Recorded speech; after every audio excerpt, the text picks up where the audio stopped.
Just wait 30 minutes and you can start. 30 seconds. Yeah.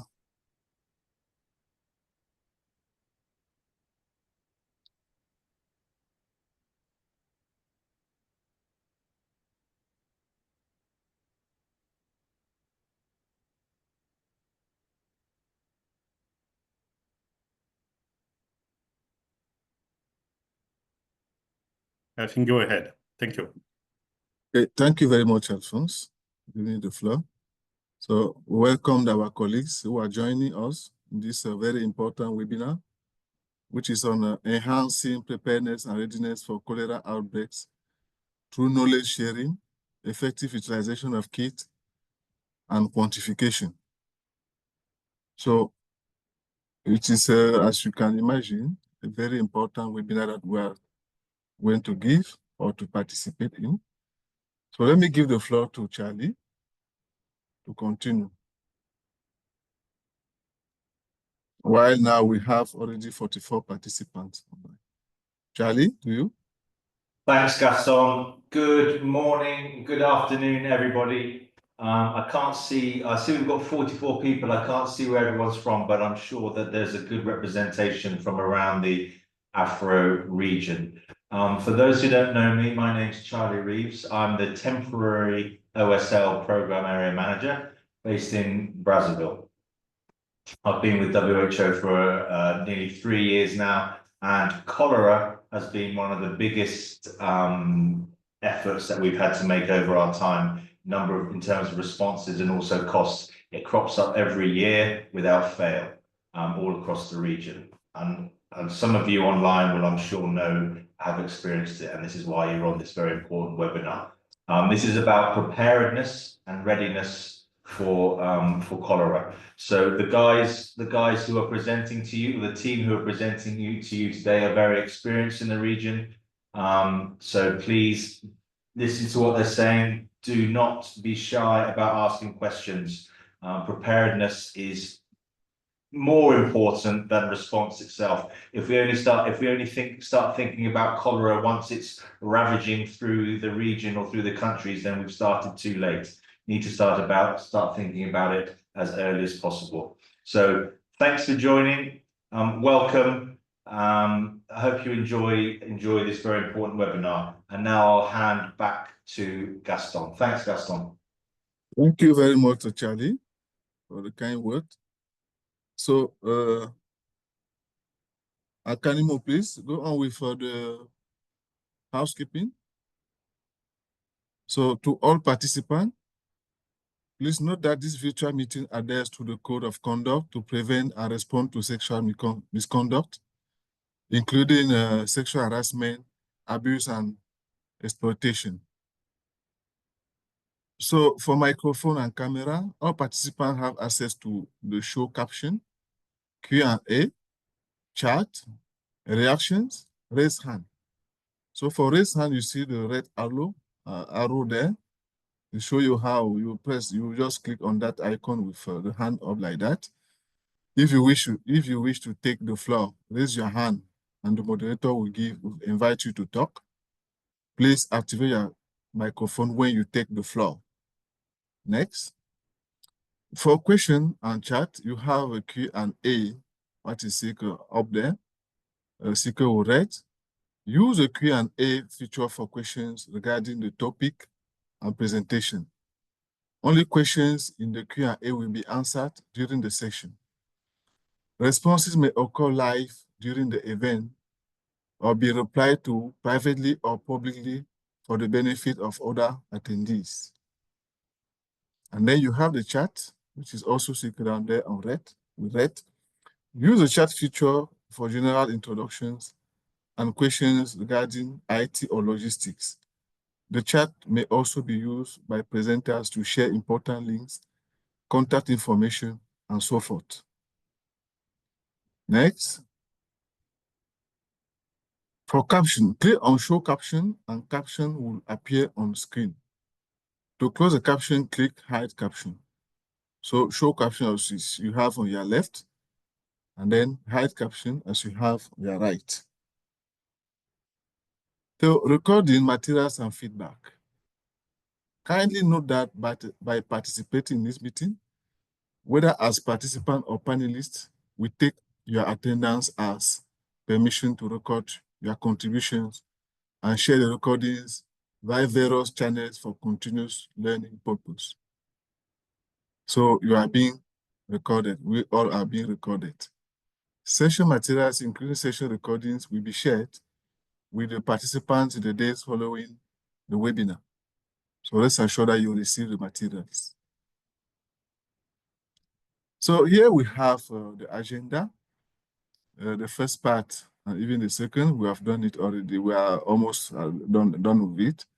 The second part will be algorithm for choosing the quantification scenario. This will be done by Alex in 10 minutes. Presentation of cholera kit and module, this will be done by Gilbert in 15 minutes. And then followed by introduction of utilization of the estimation tool for quantification in order initiation. And order initiation, this will be done by Alex in 15 minutes. They will have a question and answer session of 15 minutes. Where I will be just directing the questions. And then we'll have OSL key action to be taken by countries and closing remarks. This is Alex. And then after, Charles will come back again for the closing remarks. Thank you very much. I think it is time for us to start. I will give the floor to Alex. Alex, please.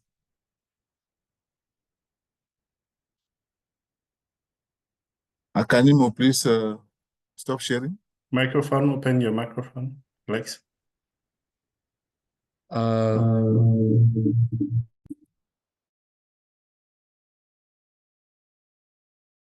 Alex, Please, your mic is closed. Please open your microphone, and if you have another person in the same room, like with you, please. Your microphone is mute. Please mute. Alex, you're muted. I hope you can hear me now. Yeah, but you have another person in the same room. Can you mute? Yeah, good afternoon. I hope you all can hear me now. Yeah, it's perfect. Please confirm you can hear me now. Yes. We're getting you.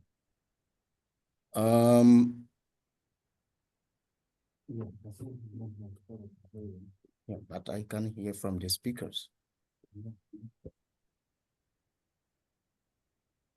Okay, let me just talk from here. Just switch it off. Let me talk from here. Okay, good afternoon. I hope you can hear me now. Sorry for the little IT challenge that we face here. I hope everybody now can hear me. No, we're getting you. Okay, so I'll be taking you through the algorithm, specifically talking about the scenarios where we need to be acquainted with before initiating or ordering for the cholera kits. So there are few things that we need to consider.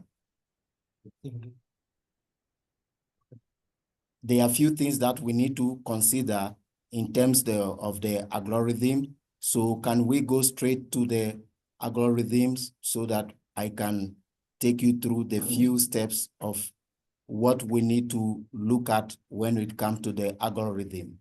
So when we talk about what are some of the key things we need to consider in the algorithm when we are talking about the cholera kits and preparedness.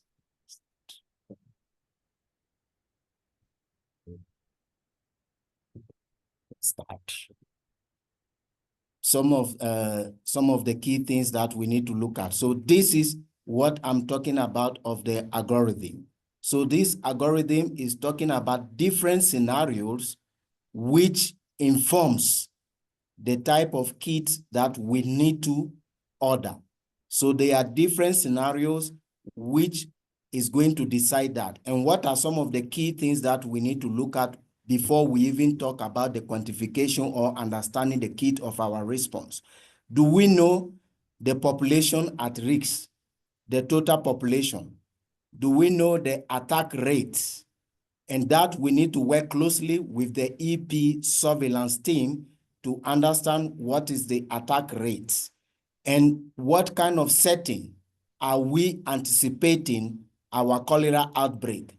Is it a closed setting? If we talk about a closed setting, can be a refugee camp or an IPD setting, something like that. Or it is an urban, or it is a village or a small area. So these are some of the key things that we need to consider when we are talking about the cholera kit preparations and response. And there are a series of questions that is being asked in this algorithm that we also need to follow, yes or no, and that also links to the type of scenario that we need to choose in terms of the kit that we need to order. Say, do you know the target population? So that is a direct question. So if we don't know the target population, it links us to no, and then it follow up to another question. Say, do you know the attack rate or the population? So all those scenarios, areas are key features that we need to able to enter. And when we enter, we'll be doing this practically when we come to the tool calculation. But these are some of the information we just want to give, that there is a series of flow of questionnaires that links you to different sections that we're going to do much more practically when we come to the calculation and itself. But you just need to bear in mind that, first of all, you don't just order for the kit without having some basic information. You need to know the historical pattern of the outbreak. You need to know the target population you are about to deal with, what is the attack rate, and what kind of setting. And those information now will link you to which kind of scenarios you are going to pick, and based on that scenario, you will be guided on how to calculate the tools, use the tools to calculate and to select the adequate kit that you need for that response. So that being said, I will now stop here and hand it over to Gilbert, which will now start taking us to the actual kits, and then you get understanding of the kit, and from there we will go into the actual quantification of the different kits that informs the cholera calculation and the preparedness and response.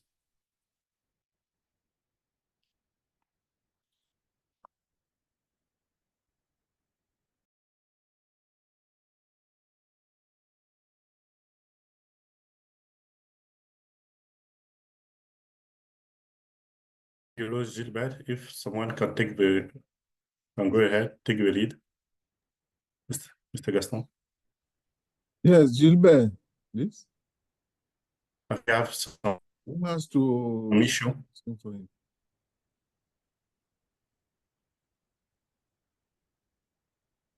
Before you come in, you can take some before to spend time. Sorry? I think you can take some question because Gilbert is not here, or I don't know if Gilbert. I think the presentation is already coming. Voilà. Gilbert? Is disconnected. You can take some question with a participant okay. before you come in for the first presentation. Please, while Gilbert is trying to reconnect back, let us, if some people have some questions, can ask. Okay, Gilbert is here. Okay, Gilbert is back. Thank you. Gilbert, you have the floor.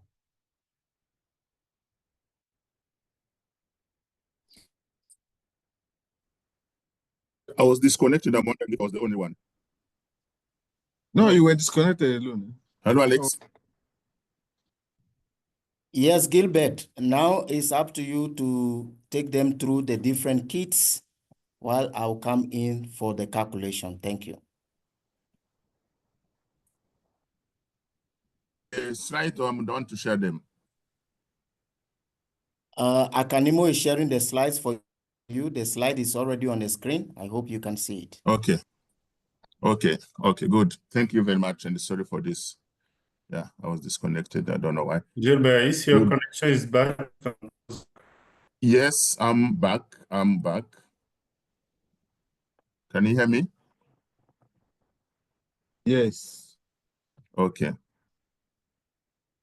Good morning and good afternoon, everyone. And thank you, Alex, for taking us through that algorithm. Alex highlighted already this basic information that you need for algorithm in order to order the kit. Me, from my side, I'm going to tell you what are the kits, what is the content. When you order the kit, you need to know what is inside, and that will allow you then to confirm the quantity that needed to be ordered. So at the end of this presentation, you will be able to know the modules. When you're talking about kit, in the kit, there are modules, and in the modules, we find individual items. So you will know the content of each kit, how to order and how many you need to order. Then when it comes to the quantification, Alex will come back with a tool which will allow you to quantify those needs. Slide.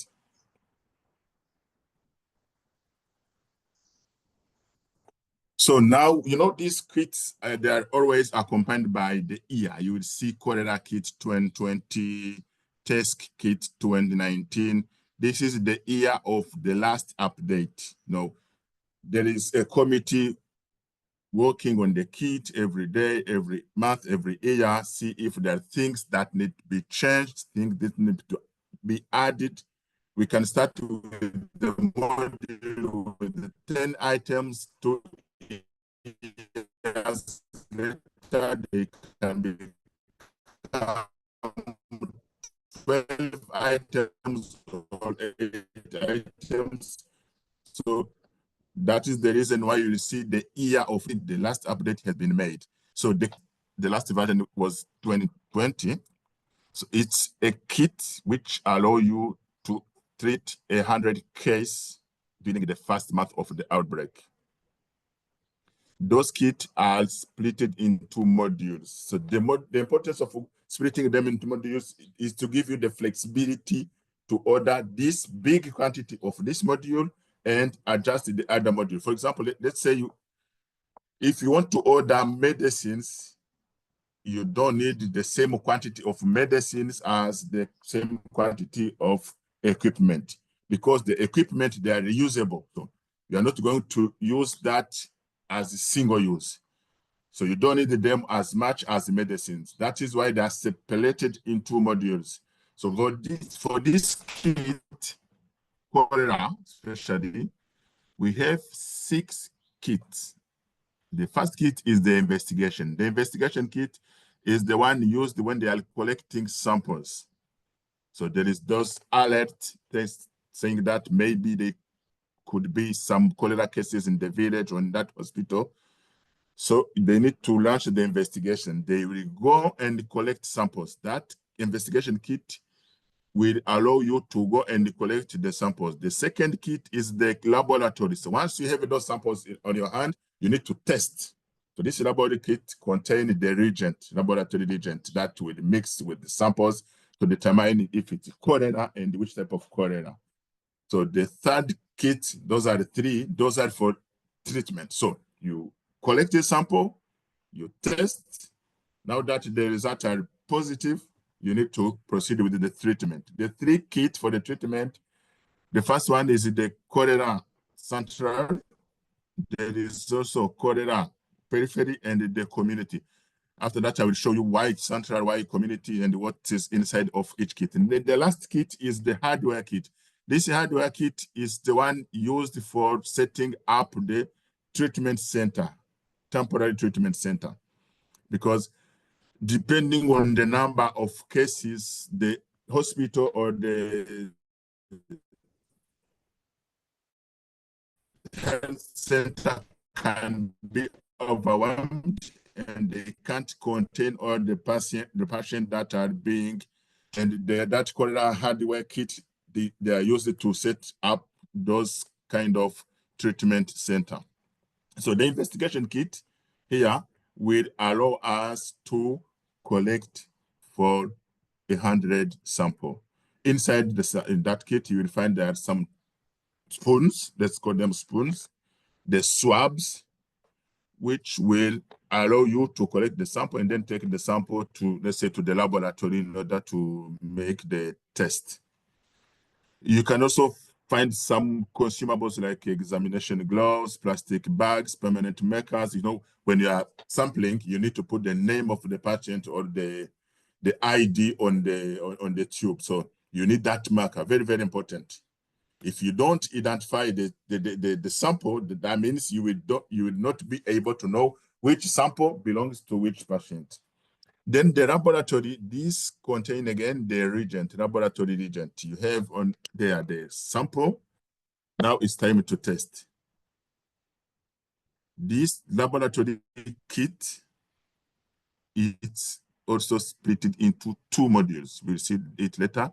There is one part is ambient temperature, and there is another part which is kept in the refrigerator. Laboratory one, it will give you the possibility of ordering it into two modules. So one for ambient, but it's the very important here, you need to order the same quantity as ambient part and the same quantity as cold chain part. Slide.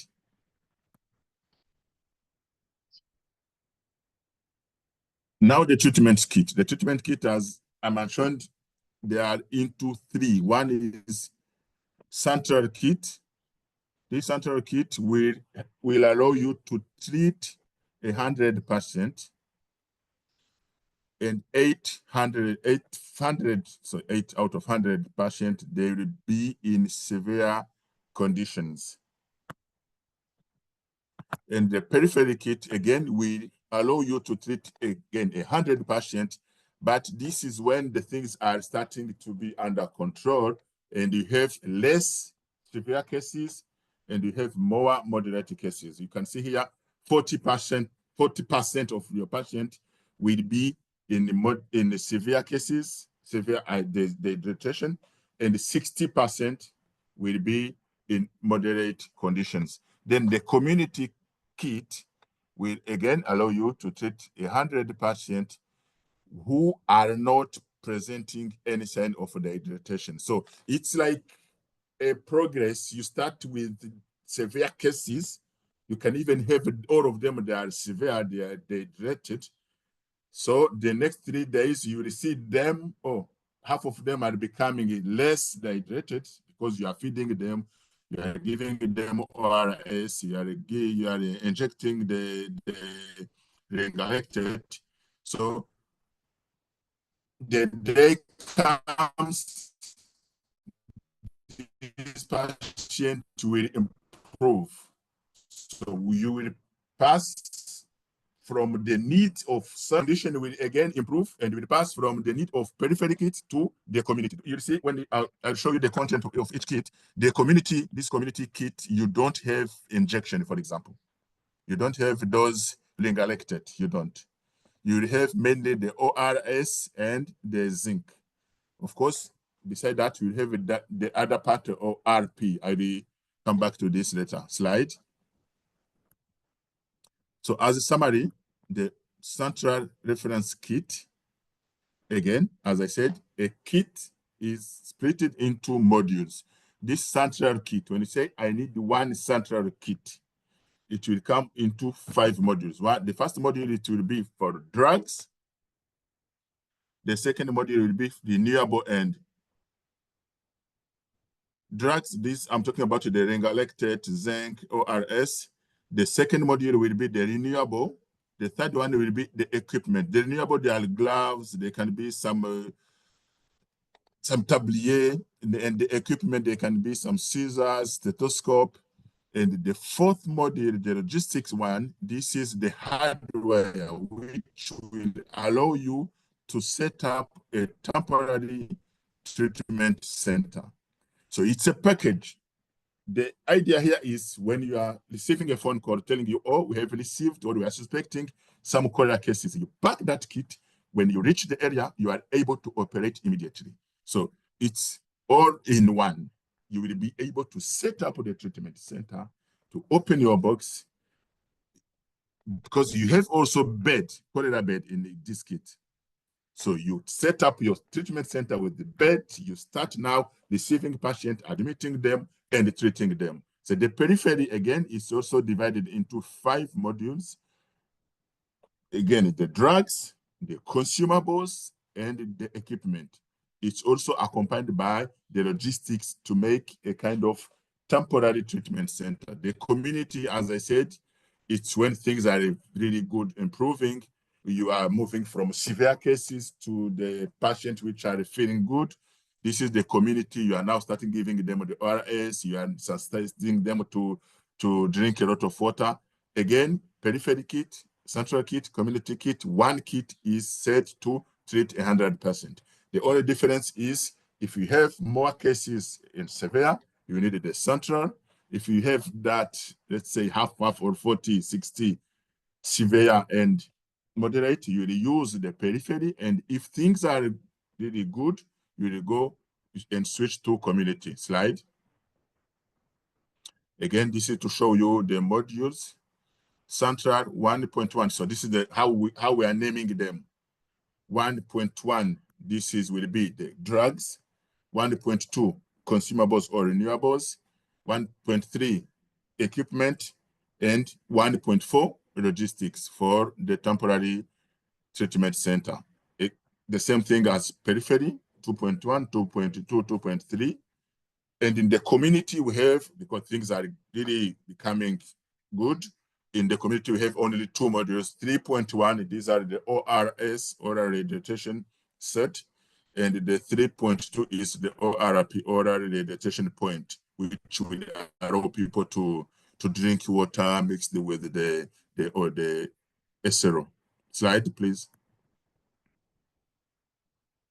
So the community, just to show you this community kit content. The picture here is the ORS. I think you are familiar to that sachet. You can even have them in the pharmacy. You don't need to have the prescription. In this kit, you will find the 1,000 sachet of ORS and some tablet of zinc, 300 tablets. So there is also the 3.2, the ORP module, oral rehabilitation point, community care. In this, you will find the material. It's like a material to allow you to set up that small point which patient will use to have that water mixed with the ORS. There is also some document accompanying those kits. Slide. So now the periphery, here again, you have drugs. We are now trying to show you which drugs do you have in this periphery kit. In the module drugs, you have those SRO, zinc lingarectate, very, very important because people are dehydrated here. We need to put them on the infusion. You have some doxycycline tablet, azithromycin syrup, dextrose, paracetamol. You receive some cholera patient, they're having this temperature which is higher than the normal. You have the polyvidone. You have also this NADCC to treat the water. In some area, you don't have the clean water. So it's up to you to treat the water. You put in a cup, you put 1 tablet, that dirty water becomes the clean water.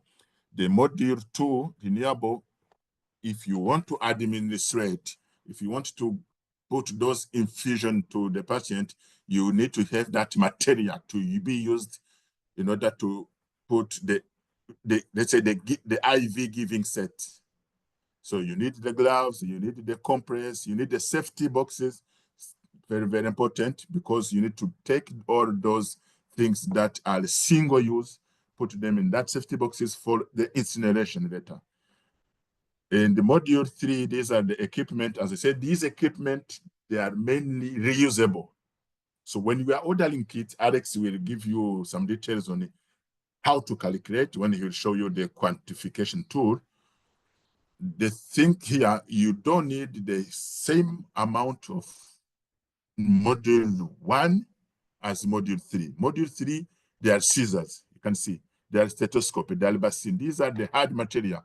You can use them, wash them, and reuse them. But when you go back to the module 2, for example, the renewable, you are using them and discard immediately, which means you will need more than renewable than equipment. Then the module 4, the logistics. Of course, you see we have this NADCC. We have the tape, the rope, plastic drum, jerry cans, and the module 5, these are the documents. Again, the logistics and the equipment, they are reusable. So these modules are not ordered as the same quantity as the drugs are renewable. Can you go to the next slide, please? Then the central is similar to the peripheric, but the only quantities change. Module 1, drugs. Module 2, the renewable, so that material that you are using and then discard immediately. Module 3, again, they are the equipment, stethoscopes, manometers, basin, body bags, and the module 4, sorry, the logistics. You see, you have some boots, you have some cholera beds, sprayers, medical uniform, all these material, you use them, you wash them, and you reuse them. Module 5 again, they are a document. Next slide. Hardware. Now we are going to set up a treatment center. We arrive on the field. They are showing us the land where we would set up our treatment center. Of course, this is done in collaboration, mainly with the IPC people. Those guys, they are the one to tell us the secret, which department would be here in order to avoid the cross-contamination. If we put this triage here, and the hospitalization unit there, and the cleaning service there, so there is a secret that needs to be followed. This is the IPC. It's up to IPC team to advise. So this hardware kit, you have shelter module. Shelter, of course, those are tents. We have a water module because we need water. Cholera means water. We need a lot of water. I don't know if Alex will talk about that. There is also a tool which will allow you to calculate how much water do you need for how many patients. So when it comes to the cholera treatment center, water is the main important point. So the sanitation, we need sanitation items. The support module, again, they are coming here back. These are the cholera bed. We have cholera bed in the logistics, but we have also cholera bed here in hardware kit. We have the fencing module to do limitation. I was talking about the IPC team to advise on the circuit.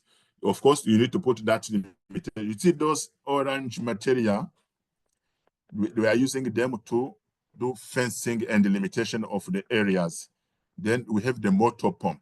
Sometimes the water is not close to that treatment center you are setting up. You need to go far, pump the water, and bring that water to the treatment center. Of course, there is also a water module. So you see the water, go back, please. When you look at this hardware module, it's 7 hardware kit. There are 7 modules, and 3 modules out of 7 that are talking about water. The module number 2, water module. Module number 6, it is water pump module. Module number 7, the water module. So water, slide.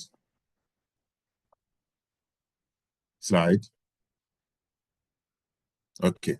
Again, this is like that central periphery in the community.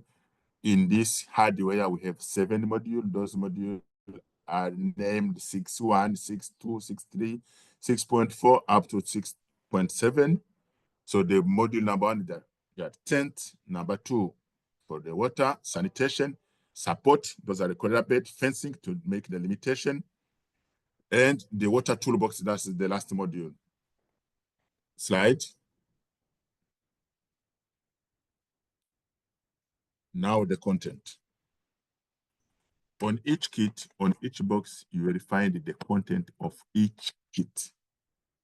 Code, description, quantity, batch number, and even the expiry date, if relevant. So this is to show you how the things are, the information is shared. You see the Cholera Central one, the first 1, 2, 3, 4. The first 4 lines there are modules in Cholera Central. The next one is the Cholera Peripheric, then Cholera Community, and the investigation hardware. I don't see the laboratory. Maybe it's the next slide.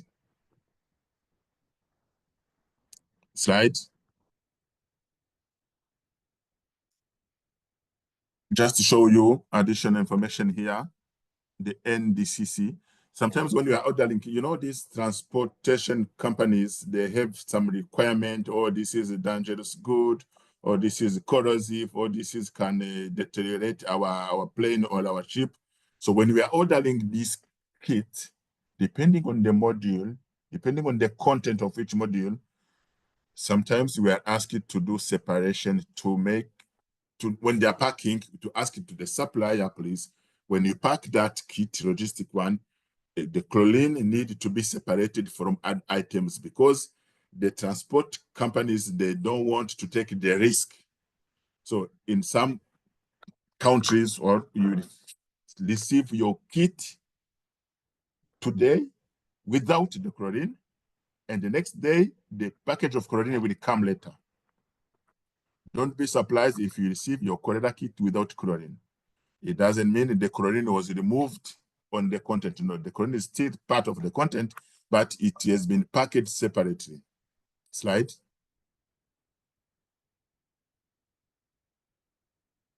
This is another information on the peripheric kit.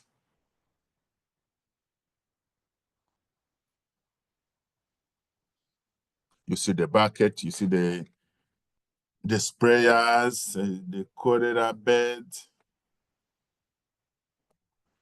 And as you know, the is the main component of the Cholera Central and the Cholera Periphery. And this item is very heavy. It's very heavy. For example, the neglected part of the module drug is very heavy. There are 640 kg per kit, because you need 8 liters for 1 patient. So why are they sharing this kind of information? Is this will allow you to anticipate. For example, if you want to order, let's say, a 50 kit, and you know in 1 kit you have 640 kg times 50, now you see how this cargo will be big. So now you will decide, are you using the air shipment or you are using the sea shipment? Of course, in emergency, you are not going to put this cargo on the sea shipment, which will take 3 months. You can say, okay, 30% air and the other 7% sea, or put all the cargo to the air shipment. It depends, but just this will give you an idea on how big the cargo will be. Next slide. Labeling. When it comes to the labeling, you'll find the name of the kit accompanied by that 1.1 if they're drugs, 1.2 if they are consumables, 1.3 sorry, if they are equipment, and so on.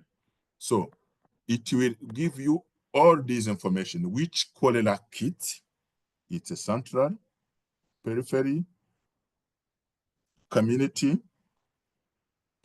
which module drugs, accompanied by 1.1 up to 1.45, and they will let you know how many boxes do you need to make a kit. This is the supplier. So the supplier will tell you in this kit, in this module, it has been packed in 9 boxes. So when now you are collecting them, you make sure that you are not missing some boxes. Because can you imagine if you are bringing this, let's take this example, you are bringing this kit, and when you reach the field or the treatment center, it's incomplete. Let's take a small example. You are taking those consumables to the field. You have those IV giving set, but you don't have the catheter. How can you put an IV set without the catheter? So this allows us to make sure they are numbering this, showing you need 9 boxes. Make sure you are taking 9 boxes in order to make sure on the field I'm missing nothing. So the code, this is WHO code, very important. You find the code in the description, and very, very important, the expiry date. The expiry date here is not the expiry date of all the items in the one kit. One kit can have more than 20 item lines. All those 20 item lines, they have their own expiring date. So the expiry date, which will be mentioned on the labeling on each kit, is the first item to expire. Let's say you have 10 line items. There are some items expiring in next year. There are other items that are expiring in December 2025. This kit will have the December 2025. It doesn't mean if that one item is expired, the whole kit is expired. No. You can remove that item expired and replace it. Or you can remove it and contact the treatment center, the nursing team, asking them, oh, we have this kit, but we have removed the catheters because they are already expired. Do you think it can be useful for you? So this will avoid us to lose the money. You see what I mean?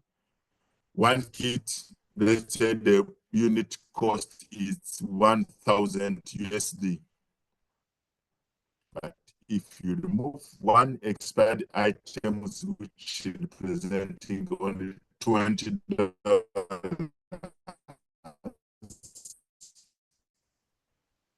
980. So it's better to remove the expired items. Don't use them, please. And sensitize the unit, the wards, to consume the remaining items, which are still good. Next slide, please. So how many cholera kits should be ordered for a response to outbreak of cholera? I think this is Alex's part. I'm pausing here. If you have question or the questions will come later. Over from my side. Thank you. Thank you very much, Gilbert. The question will come after. Thank you. Okay. Alex? Yeah, thank you very much, Gilbert, for this detailed presentation and taking us through the various kits and some of the contents that we need. Just to add up to what Gilbert have just mentioned before we go into the kit, first we talk about some of the informations we need about the algorithm. Now you have been acquainted to some of the kits. So we talk about the central, the periphery, the community. In our local setups, we have the cholera treatment center, we have the cholera treatment unit, and then we have the ORP points. So what Gilbert was trying to tell you is just to emphasize which kit to order specifically for which intervention. So going for ORP point setup, which is the first line treatment for cholera, your first kit that you need to consider is the cholera community. So if we talk of cholera community, is basically directing you to focus on if you're talking about ORP setups in the communities. Though you may have ORPs inside the treatment center, but that community kit serves that. Central basically focusing on the treatment centers. That is why the severity is 80 to 20. 80 more severe and 20 moderate, because you'll be referring from where? From your CTU to the CTCs. And then we come to the periphery. That is where you have the 40, 60. So you are managing a little bit less more complicated with some complication and referral. So this is just a summarize to give you when you are ordering the kit, take it into your normal local context to know if I'm setting up a CTU, this is the kind of kit I should be focusing on. If I'm setting up a CTC, this is where I should put much more focus on. And if I'm setting up ORP point, this is where I need to focus much on. And you could see the different models. This also gives you which models do you need more based on your context and your scenario. That is why that flexibility of 2.1, 2.2, up to 2.4. So you need to understand the content of each of these models and align it to your normal context. Which model do you need more? Instead of ordering the whole 4 of it and just pick one item from one of it, or you are having less of those ones. So this is just a bit of summarizing on that point. And again, before we go into the calculator measuring, as Gilbert mentioned, though we will not be talking much about the water, I just want to emphasize minimum in the cholera treatment center, you need minimum 60 liters per patient per day. That is why if you look at the hardware model, there was 3 identical models talking about water, water, water. So minimum, you need 60 liters per patient per day. So if you are setting up a cholera treatment center of 30 beds, just do the mathematics. That tells you how much water you need to run that CTC. That is why the hardware model is equipping you to be able to address that essential gap of water that you may need to be able to manage these cholera treatment centers. And again, he mentioned of the chlorine, that you may not have the chlorine in some of the kits. And these are some of the things we are pushing for local procurement, because we cannot fly with the chlorine on most of the flight. So as you are getting this kit, you also need to consider the local procurement on where you can buy chlorines locally in the country, not to delay your processes. And that being said, with all Gilbert have talked about, you could see that there are 3 layers of responsibilities. There is the procurement bit, there is the logistic bit, and I wish you guys were, I hope you guys were looking at the presentation, even for the storage, which is much more on the logistics. He's talking about 15 to 25 degrees Celsius in terms of high climate. So how are we also doing our temperature control management in terms of these kits that we order? So these are some of the informations I want to put up there for you. And you see that there is a lot of kit also in the hardware model. And that hardware model is actually emphasizing on setting up the treatment center or the treatment unit or the ORP point, or that you need to do the initial setup of those parts. And how do you do that? You have the procurement bit, you have the logistic bit, and then you have the health logistic bit that will look at the infrastructure setup of an ideal CTC or CTU for you. So this is just getting into some of the information addition to what Gilbert have put to you guys. So now that we are going into the calculator, we are now going to use some of the tools to quantify. Now we know what information we need to be able to start asking for the kit. We need the target population, we need the attack rate, and which kind of scenario are we dealing with? Is it open setting? Is it urban? We need all those information. So now that we have acquainted with that, so we are going to play with this tool that every one of you will have as a copy from this presentation to help you to estimate. So if you look at on my screen, there is a year, there is a country. So, and at the far end on the tool, there is also manual, and there's also content and other informations that you can also get from the tool online. So we are going to start. You need to, let's say we are talking about Kenya, for example. So if you are taking Kenya as an example, go back. Yes. You cannot see that side.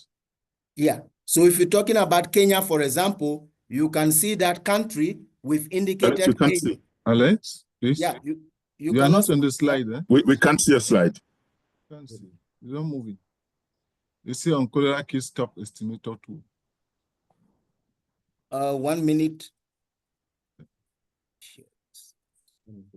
Yes. Can you see the slide now? Yes. Okay. Yes. Yeah. So now you see country where the cursor is. Country where the cursor is. Country. Yeah, you can see the cursor. So that is where you need to put in an information. Where is the country that you are using this tool for? The year is already being put there. So now we can click on what? Start. So again, in this tool, if we click on the start, it takes you back to the initial information I was presenting to you, which is the algorithm. Again, asking you questions, and those questions are linking you to different scenarios. Do you know the target population? If you said yes, it takes you to a different question, which says that, do you know the attack rates? And if you said yes, it takes you to where you need to fill in an information, enter the target population and the attack rates. So here, it is taking you to what? What we call the scenario 1. So those algorithms take you to scenario 1. So for example, let's try this tool and say that we know our what? We know our attack rate. So can we start to enter?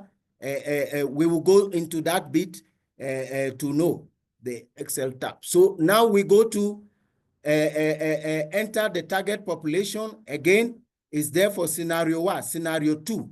That is leading you to open rural settings.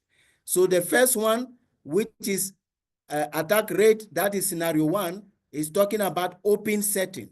So what is your understanding of open setting and open rural setting? Which means open setting could be a bigger cities with higher dense population, and then you have open rural settings, which can be a village, but with a much more target populations in those places. Then we also come to scenario number 3, which talk about urban and open settings, which is much more, it is urban, so it is much more densely populated with many people. Then you come to closed setting, which is scenario number 4. Scenario number 4, talking about closed setting. So this closed setting is talking about either it be IDP camp or a refugee settings or internal displaced people settings. So these are linking, we have, I mean, it's 4 scenarios. Based on the population rate, we'll be able to address this entering accordingly. Then if you follow the algorithm, which you will have the tool to manage properly, they say basic standard what? Stock proposed. So this is linking you to basically to scenario 7 on my scenario 7. So that will also give you an information on what to put. And then on the next to it, they said enter the number of centers. So there you'll be entering the number of anticipated treatment centers, which will link you to how many of those treatment centers you want to look into. Is the Excel tabs.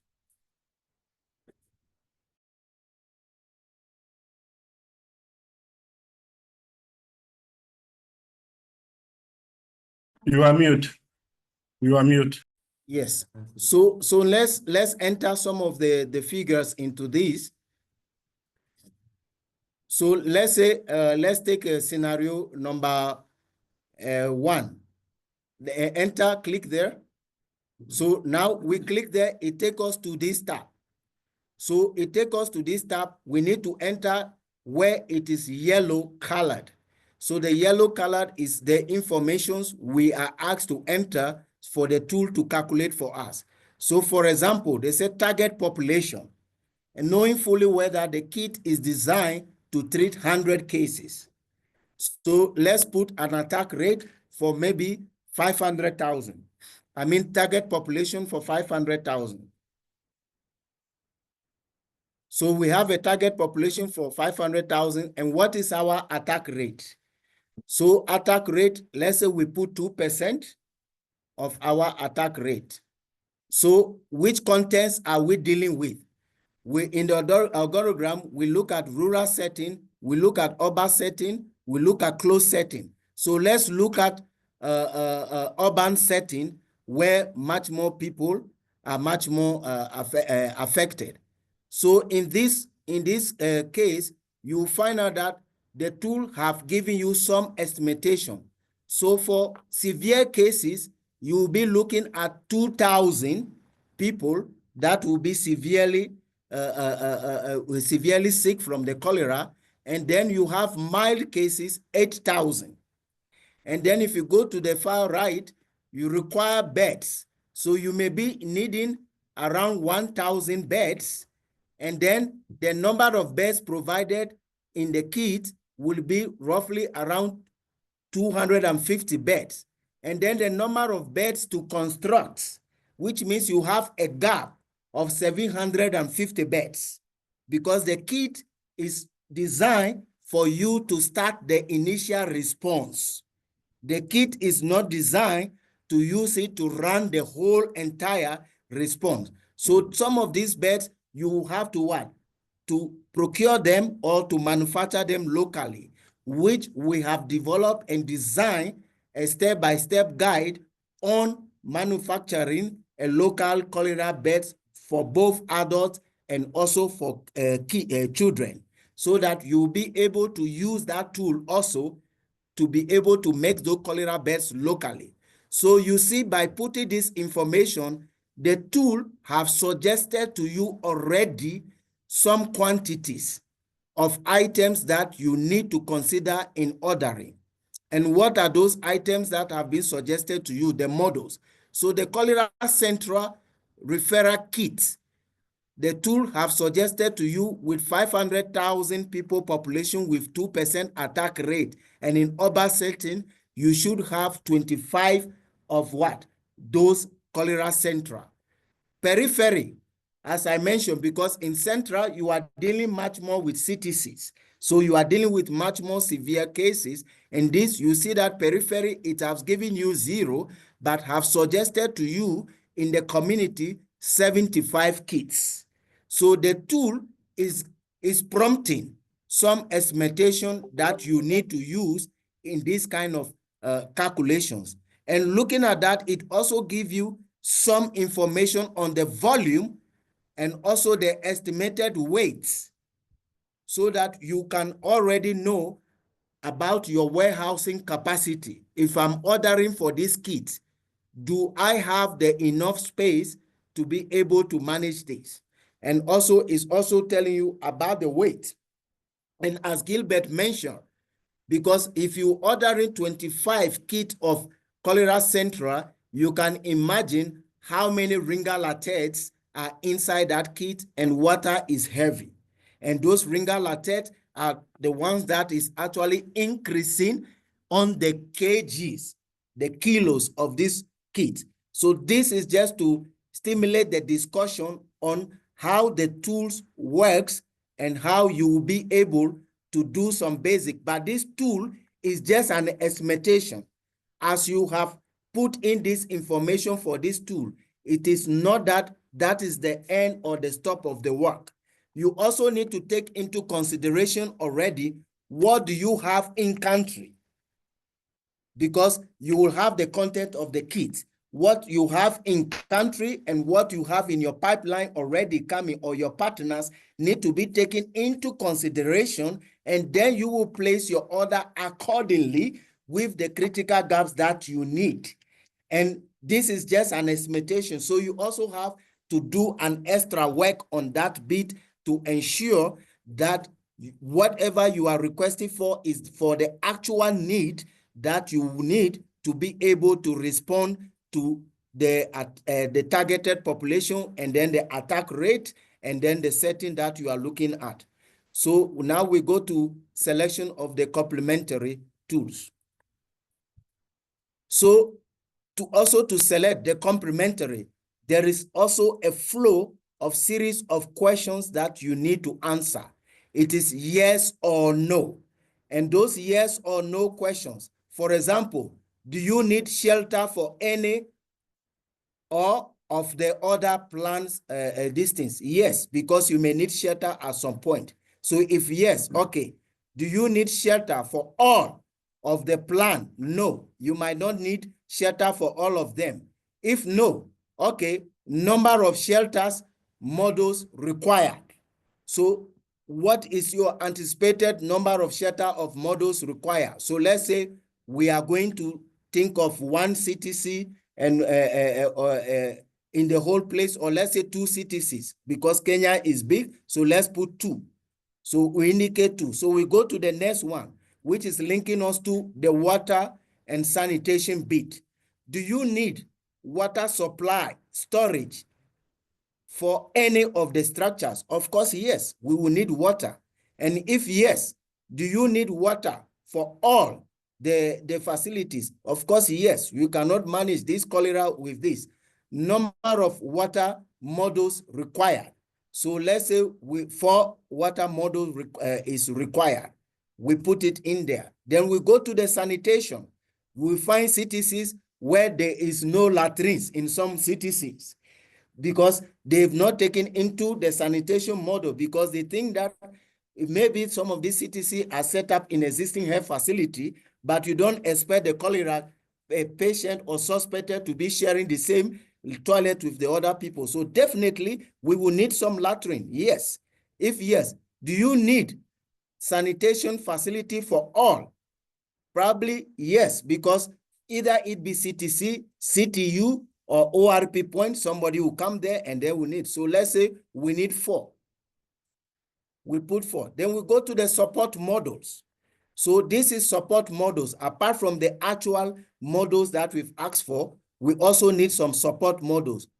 Do you need support models for any of the structures? Let's say yes.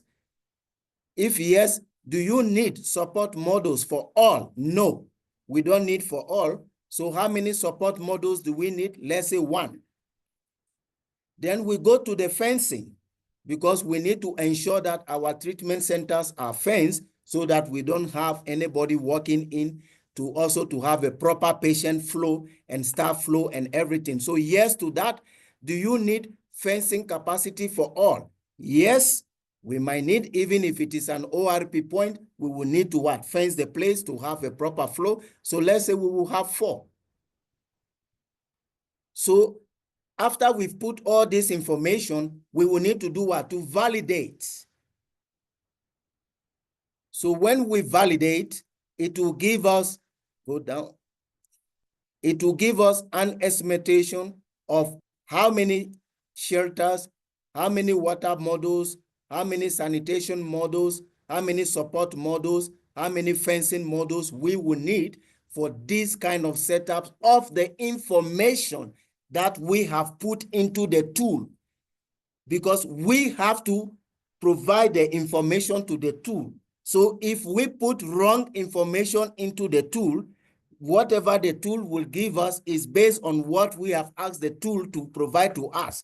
So we need to understand our context. And we also not need to work in silos, because this tool, what have it brings to you? When Gilbert was talking, there was a laboratory component of it. There is a water hygiene and sanitation component of it. There is a health logistic component of it. And we also talk about gap in some of what? The items, that the beds and things. So there is a procurement component of it. So it is a multi-sectoral approach dealing with cholera response, and in the preparation and also in quantification of the kit. It is a multi-sectoral approach. How are you going to get the attack rate? You need to work with the EP team. How are you going to get the population at risk? You need to get from the EP team. So it is a multi-sectoral approach that you need to work as a team, not in silos. It is not just one person show. We need to work together to get the right information, and based on that right information, we will be able to feed the proper information into the tool, and the tool will be able to help us for some estimate. Again, I repeat, these are estimates. This is not cut and stones. These are estimates. So it's suggesting to us some numbers. And these numbers, we also have to link these numbers to our actual context and actually make sense of these quantities. And one of the things that I will say on this platform that we need to know as we talk about shelter model, we also need to know what is inside that shelter model, because now it's talking about two. But if you don't understand what is within that shelter models and what are the quantities of the items in that shelter models, you may be thinking that is too little. But if you know the content and you know the details inside each of these models, this will help you now. As the tool have given you an estimate, you will make sense of the tools to put it into the actual context sense of what you actually need, where to increase and where to decrease in terms of the calculation. And however, these models or these kits, again, they are not designed for you to use it to run your response. It is for you to start the initial phase. That is why it is targeted with specific number, 100, 80 severe, 20 moderate, 100, 40 severe, 60 moderate, 100 completely for community, because you are looking at managing ORP point, where everybody will also need ORS, whether it is been a severe case. At one point, they will not be on the ringer latet. They will move on to be taking ORS, and then their discharge will be done based on that. So that is why that one is what? 100%, because everybody with cholera will definitely will need that ORS at 100% at all costs at one given point. So this being said, I will stop here, but I will urge everybody to be able to go, and as we'll be sharing this tool, you populate the tool, you play with it, you click, you will get the different scenarios, and then click on the scenario. As from the algorithm, there are different scenario 1, 2, 3. So you will be able to play with this tool and make use of these tools to quantify accordingly for what you need in terms of your cholera response and pre-positioning. And if we talk about pre-positioning, which is key, we will actually be focusing on the scenario 1. So if we go to the scenario 1, click on scenario 1, let's reduce the population at risk, because if we said we are looking at 100,000 people,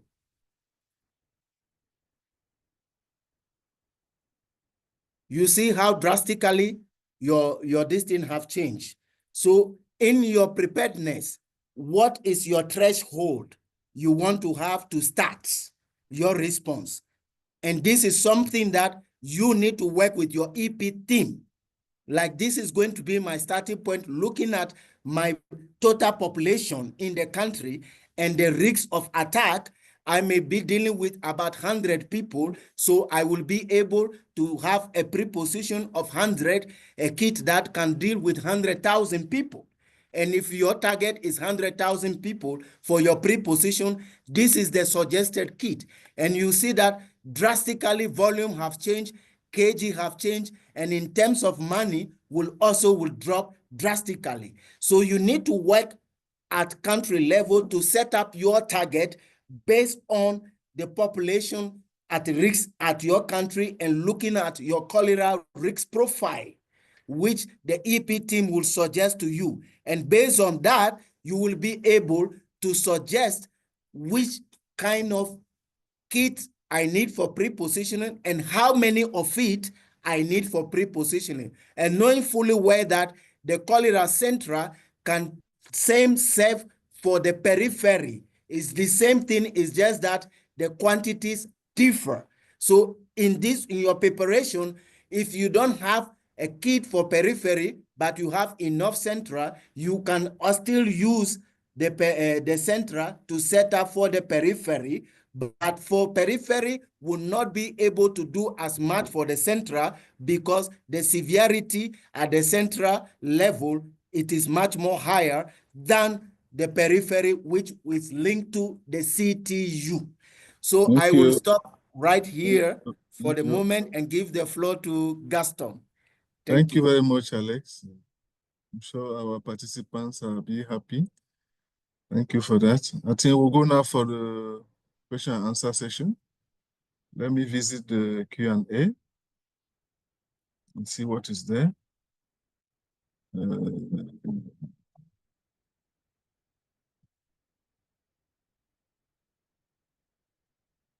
What is WHO role in ensuring the country have this kit? This is number one question. I don't know if somebody has something to say for that. Charles, Alex, Gilbert. Okay. So the question is, what is WHO position or WHO advice for countries to have this kit? No, yes. Yes. What is WHO's role in ensuring the countries have this kit?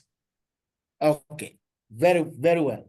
WHO role for ensuring countries have this kit, to start with, is number one, is this webinar, to be able to pass on the information for the member states and the country offices to know exactly what is required and what is the level of the kits. And the WHO role is to provide you what is available and what are the kits and how can you get those kits and what are the informations you need. And these informations are what we've started presenting, and also to share with you the content of the kits, and also to advocate. And the advocacy is what we are doing now, because you don't wait until you have a cholera before you start ordering. So as WHO role and responsibility, we are urging, and that is why we are doing this training, to be able to pass the message that cholera is real, and many countries are having this cholera outbreak, as our PAM program area manager for logistics initiated in the opening remarks on countries that has been affected. So I will stop there and leave the floor to other colleagues that can also come in with more input to that response. WHO role for the kits. Carla, Michael, colleagues online. Alex, if I may. Yes. Yeah, I want just to add, WHO had some LTAs, some contract with the manufacturer and the supplier of those kits, because those kits, first of all, the content is defined by WHO in collaboration with other UN agencies.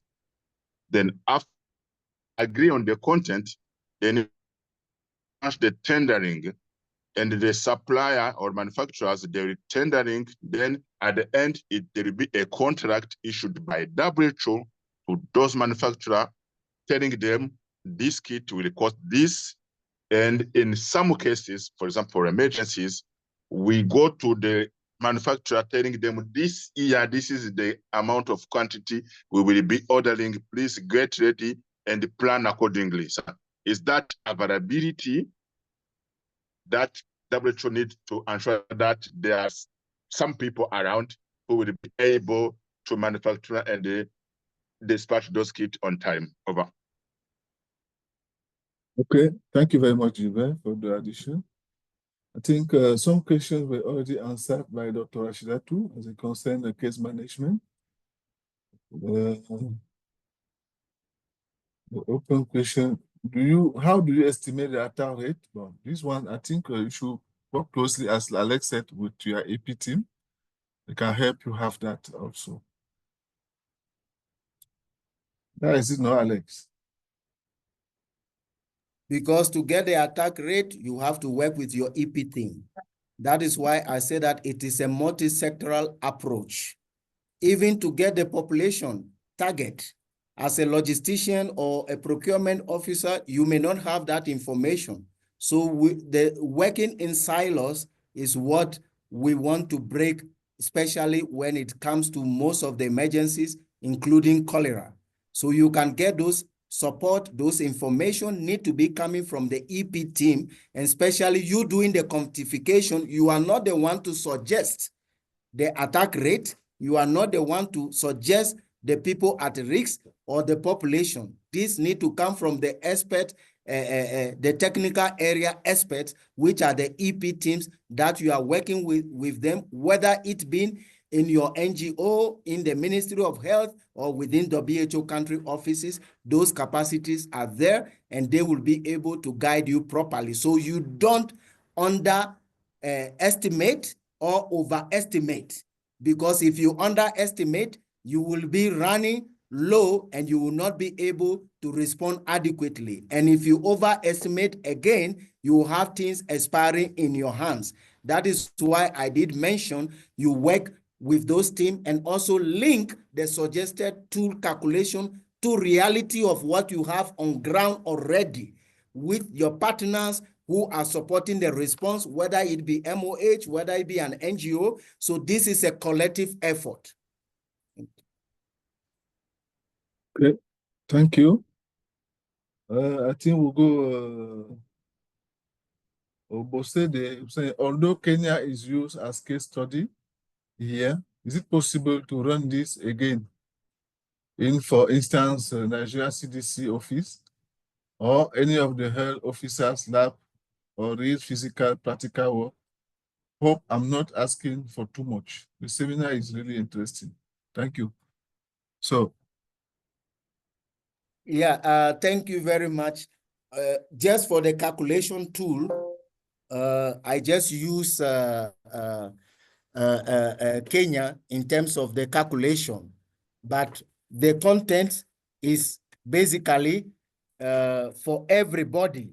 But if there is, if I get the request clearly, if the request is to run similar webinar again for Nigeria CDC, this is something that, yes, because this kind of webinar is not just going to be one shot.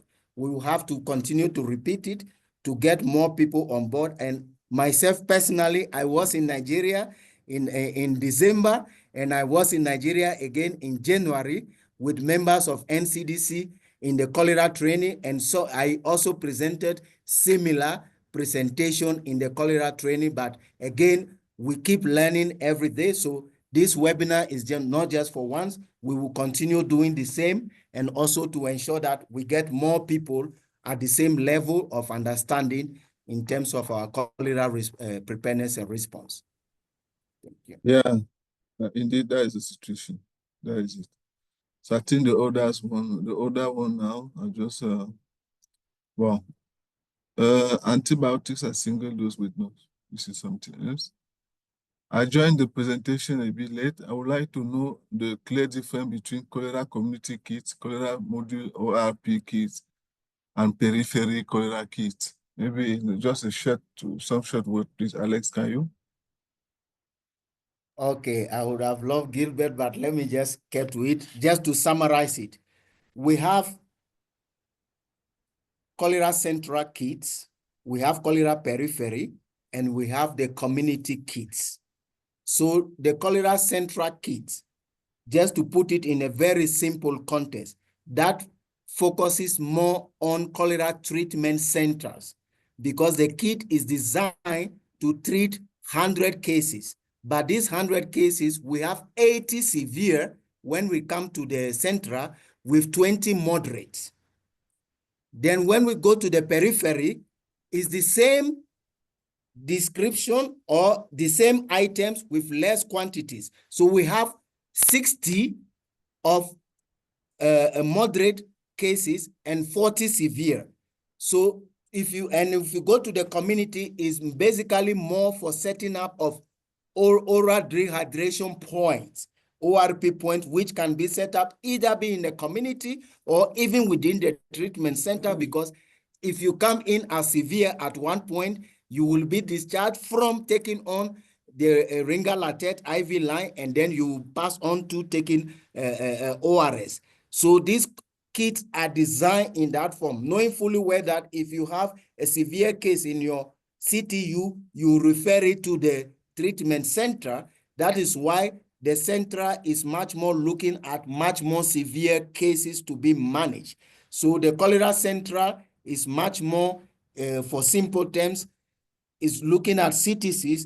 The periphery is looking at lower urban when we were selecting the scenarios and which kind of locations we are dealing with. We have open urban and rural closed settings. So the periphery is much more looking at fewer people or decentralized CTC, which is a CTU. And then the community is much more focusing on ORP point. Anything you need to set up your ORS point is there. And the center is actually looking at setting up a holistic treatment center, including the hardware and everything that you need to do that. Thank you.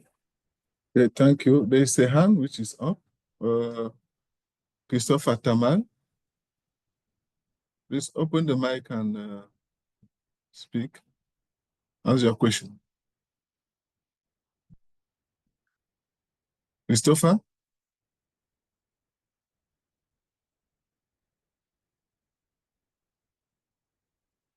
Alphonse, please, we need Yes, to give... just one moment to allow them to. Thank you. Please, Christopher, go ahead.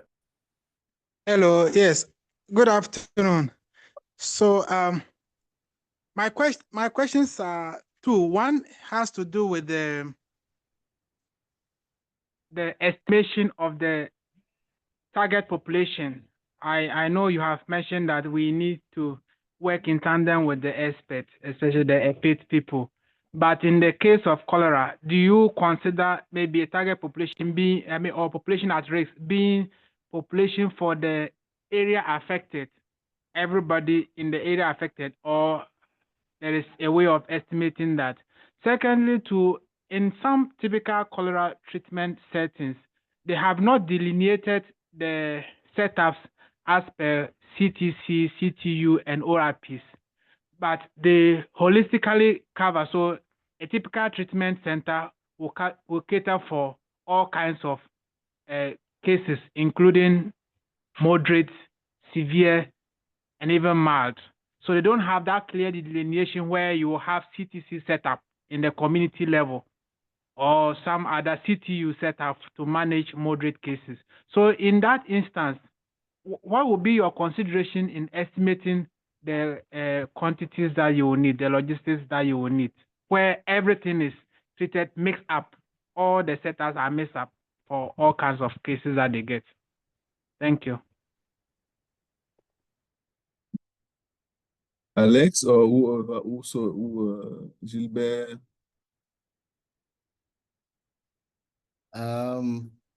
I know Dr. Rashida too is on call for the issue of the affected area and the attack. If Dr. Rashida too can take that, I will take the all mix-up CTC, CTU, ORP mix-up. That is an interesting setup, because what we are talking about, if we talk about an ideal cholera treatment center, that is why the kit definition, it gives you a quantity of severe cases you are managing and a quantity of moderate cases that you are managing. So in the central kit, you have 80 severe and 20 moderate. So if you have all combined, you are dealing with severe and moderate, and at the same treatment center, you also have your community kit, which is the ORP kit, because we link the community kit, the ORP kit as a community kit, but we all know that ORS is not only taken in the community. Actually, the first line of treatment for cholera is the ORS, unless the person is severely, before we even talk about what? Putting on the IV line, or if there are some comorbidities with Dr. Rashida too will talk to other treatment. So what we advise technically is to actually to decentralize the care as much as possible, to rationally use the resources because you may not need to set up everything mixed because of this, but based on your geographical context, some places may need just ORS because you want to deal with that situation there. And some of the places, you don't need to set up a big CTC. This is where the CTU comes in. Again, looking at your human resource capacity and so on to manage all cases. So this mix up in the ideal cholera treatment center, you are dealing with all the three in one. In ideal cholera treatment center, severe, moderate, linking into the ORX, which is the community kit, are all used by default in the treatment center. And if you go to the treatment unit, they are also used there because you are also treating moderate and you are also treating severe. Only that the numbers of the quantity that the kit can treat differs. It's 60-40. And then that is in the periphery compared to the central. But again, even at the periphery, they are ORS to be given. As I mentioned, the first line of treatment is ORX. And after the person have taken their IV line and they are able to drink water, they are able to talk, you move them back again to the ORS before the discharge. So I will encourage that the setup should be decentralized as much as possible and not to work in silos. The EP team, the medical team will advise where to put which setup, ideally to the population at risk in that context. So you need to work with your teams on ground, your medical team, your EP team, to be able to come up with the appropriate and the right strategy that will be able to help you to contain the outbreak as quick as possible. But Dr. Rashida too, if you're online on the area affected and things, if some addition and any other colleagues online.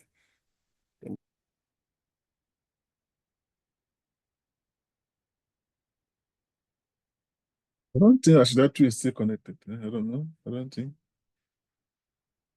Because we are having another meeting beside. Maybe she has connected to that one. So,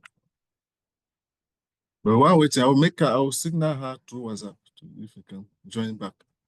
There's another question from Solomon. In this time of shrinking resources and aftermath of executive orders from US, do you think WHO will be able to maintain the cholera as they are today, or we anticipate changes soon?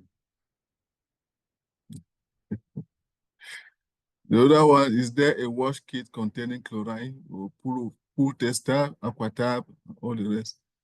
Cleaning supplies like mops, laundry, etc. Cloth lines, detergent, line, medical management supplies, PPE, and foot wash. I will take the second one, the upper one. I will leave it to some of the senior management team on call. Maybe they can come on that. In the cholera central and in the hardware kits, there are those items you mentioned. Even buckets are there, sprayers are there, gun boots are there, chlorines are there, mops are there. So again, what we need to do much more is to understand the contents of the model, because you see it as one model, but you find a lot of things that has been packed to make that model called a model. So most of the things, even for the gloves, they are there, both heavy duty and then the examination gloves are there, aprons are there. You will find pull testers, they are part of the hardware model, where you find pull tester, turbidity tubes that you can be able, even the consumable, the DPD one, the phonoreds are all part of these models. So in short, these kits are designed for a holistic response, but not for you to use it to run your entire outbreak. I'm emphasizing on that because we receive a lot of orders, and these orders that comes in and it's like, some of these items are not consumable. So what happened to the non-consumable items that need to still be there? And that also links us to what we call about the decommissioning, because if one cholera outbreaks, we finish, we don't keep what we have to be prepared for the next outbreak. And when we have the next outbreak, we start ordering for the same items again over and over. So I'm happy about somebody talking about resource constraint, that now that we know that there's no much funding, so we also have to play the part with what we have already when the cholera is over, to properly decommission them, a proper inventory, take stock of them, keep them, and know where they are, who have access to it, to be able to utilize them again when we have the next outbreak, to build on what we have already. But for Alex, other political question, I think while we are already over our time, it is already 12:30 here in Dakar, so we have to give the floor to Charlie, the PAM. I'm sure during his closing remark, we'll surely go through that question. Unfortunately, Dr. Rashidatu, they are engaged in another meeting that myself I will be joining soon. Immediately I'm putting this one. Thank you, Charlie, and over. Thanks, everybody. Yeah, thanks for putting me on the spot with that question. The truth is that yes, it is a very difficult situation at the moment with the funding landscape, and WHO certainly aren't immune to it. What we're looking at doing is slightly, well, it's what we've been trying to do for the last few years anyway, but we've really been kind of forced to do it now, is change our overall way we will respond to cholera. It's not just going to be about WHO providing kits and coming to support countries. It's more about workforce development, supporting countries, training staff there, so that when cholera does come, you can serve yourselves rather than relying on outside help. And that's one of the best ways we're going to drive efficiencies in responding to cholera in the region. So I know that we're short of time. I just really three quick points. First of all, thank you so much to the team for organising this really important and informative webinar. And thanks for all of those who have attended. I see a nice number of people online. The guys who presented are some of the best in the business, so please pay heed to the information that they've shared, and I'm sure they'd welcome any further questions. Reach out to them directly if you want. We as OSL are here to serve you. We're a service, happy to support wherever we can. Just emphasize what I said at the beginning. Preparedness is the key, most critical part of emergency response. If there's an outbreak in cholera and we only start thinking about responding then we're already too late. So please bear in mind there's all the information that the guys have shared with you today. And my last point is I come from a supply chain background, and forecasting is always so difficult. They always used to say that with forecasting, you're either lucky in that you got the forecasting right, or you're wrong. But thankfully, we have these calculators and tools now that can really support us. So I think the link has been shared. Use the calculator as much as you can, and then again use don't work in silos. Reach out to those around you, and please do reach out to the guys who have presented today, who will be happy to support you. So that's all from me. Thanks very much, everybody. Thanks for presenting, thanks for attending, and feel free to reach out to any of us for any more information. That's all. Back to you, Gaston. Thank you very much, Ali. I think you've said it all. Colleague, I really encourage to contact the panelists. Here you have the link to go to the calculator and everything. We're already about 84 or 86 participants with 76 or more than 77 attendees. So really great. Thank you very much. I don't know. Dr. Rashidatu, she has just reconnected back. Alex, Rashidatu just came back. So yeah, Dr. Rashidatu, there was a question in regarding to attack rates and population at risk. So should, if there is a cholera outbreak, should they look at the entire population of that particular whole zone? Because some countries are so large. A zone is a country is already one country of another place, or specific to that specific area which they have declared an outbreak, or they have to look beyond that when they are doing their estimation.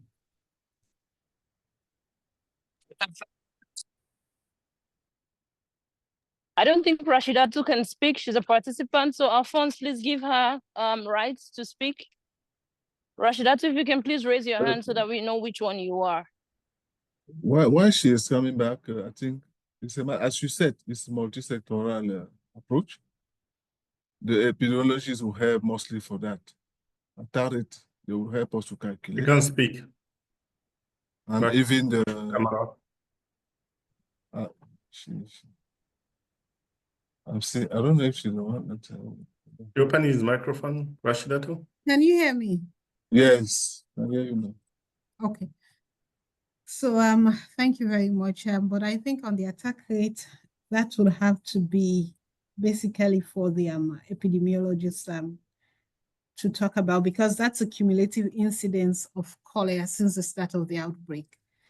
And we know that cholera cases rapidly increases, but I cannot give a definite figure on the attack rate of cholera. Yeah. And Alex, I don't know the other question. I think there were two loaded questions on this, the attack rate and. The other one I have addressed it. All So, right, okay. Okay. Okay then, thank you. I am sorry we are multitasking here. Helen. Okay, thank you very much. Bye-bye for now. Thanks for participating. Thank you. See you in the next one.